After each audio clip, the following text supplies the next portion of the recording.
Hello chess lovers, I have a very interesting game for you played at London Chess Classic 2017. With the white pieces is playing Maxime Vachier-Lagrave and his opponent is Hikaru Nakamura.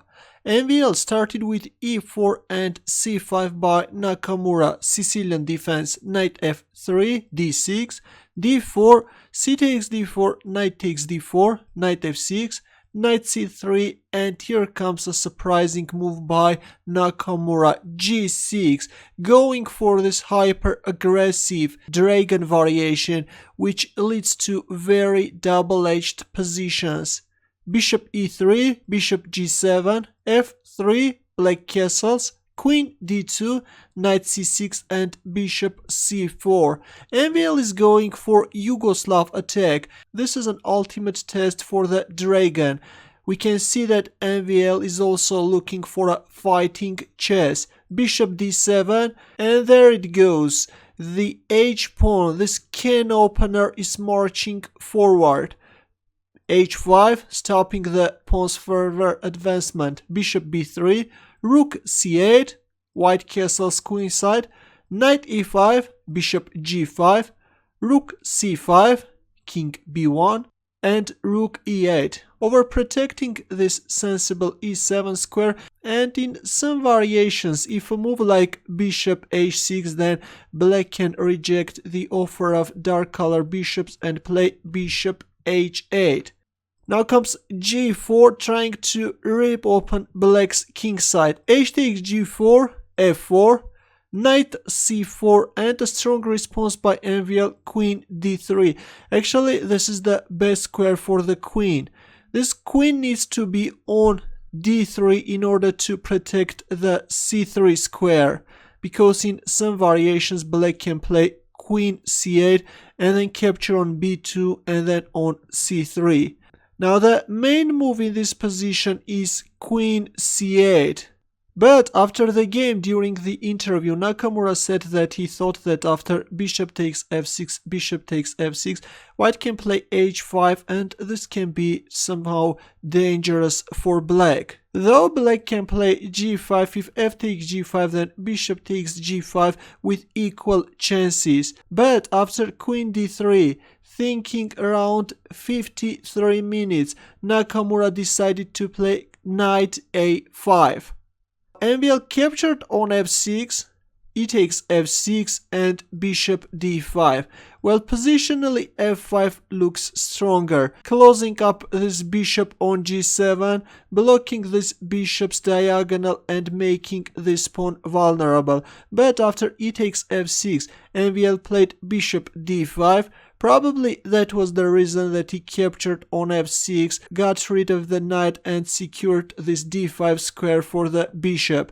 Knight c6 by Nakamura. This looks somehow dubious. If you have noticed, Nakamura first played knight e5, then knight c4, knight a5, and finally the knight found its place on its initial c6 square. Well, instead of playing knight c6, f5 looks stronger, opening up the bishop's diagonal. But instead, after bishop d5, Nakamura played knight c6, and now MVL could gain advantage by playing knight b5. Eyeing on d6 square, if bishop e6, then bishop takes e6, rook takes e6, f5. If rook e7, then h5, with a very dangerous attack. But MVL had something different in his mind. After knight c6, he captured on c6, and after b takes c6, he went for this beautiful tactical shot, bishop takes f7 check. King takes f7 and queen takes d6. Now both the bishop on d7 and the rook on c5 are hanging. And seeing that he's going to lose one of that pieces, Nakamura played rook takes c3, queen takes d7 check, queen takes d7, rook takes d7 check, and king e6. MVL captured on g7. Well, actually, instead of capturing on g7, rook d1 looks very tempting. Now the threat is rook d6 checkmate. Now if black plays rook e7 securing the f7 square for the king, then white has this strong f5 check. If king f7, then b takes c3 simply and white is winning. Let's go back. But after rook takes d1, it turns out that black has a very strong defensive resource. Bishop f8 is very strong. If b takes c3, then rook b8 check. Well, if king c1, this is losing. Black can play bishop a3 check, and then this rook is no longer protecting the other rook, and black can capture on d7. That's why after rook b8 check, the best square for the king is on a1, and black can play bishop a3, and it turns out that black is managing to give a perpetual check and is ending up the game in a draw. Let's go back. That's why after king e6, MVL captured on g7, rook f3, and we are in a rook endgame. And as you know, according to Zigbert Tarrasch, all rook endings are drawn. Let's see how the game went on.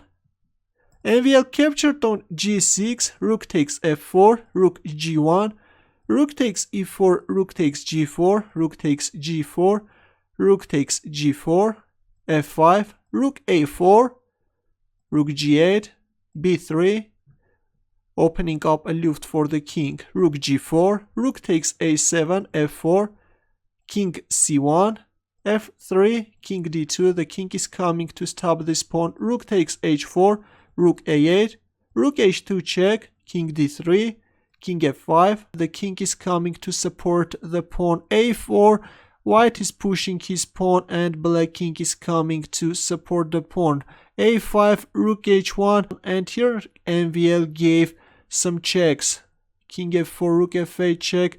This is an equal position, but still the players made a few more moves, and here MVL is giving up the rook, rook takes f1, king c5, rook c1, and after king takes c6 the players agreed to a draw.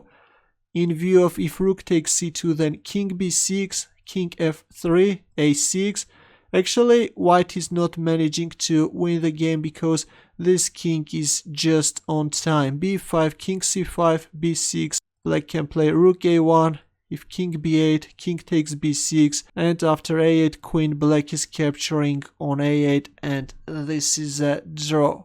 That's why, as I've already mentioned, in view of this variation after king takes c6, the players agreed to a draw. Actually, this was a very sharp game, but as Nakamura tweeted on Twitter, unfortunately, most of the time the result in chess is still a draw. I hope that you enjoyed this game. Good luck.